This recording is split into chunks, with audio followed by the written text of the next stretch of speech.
had just settled down for a long winter's nap.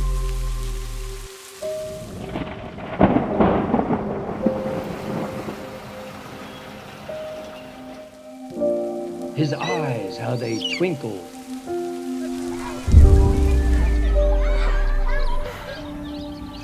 He spoke not a word, but went straight to his work.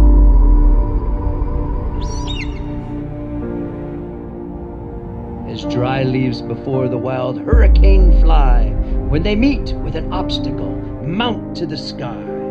And then, in a twinkling, I heard on the roof, cheeks were like roses. They came, and he whistled, and he shouted, and he called them by name. And to all, a good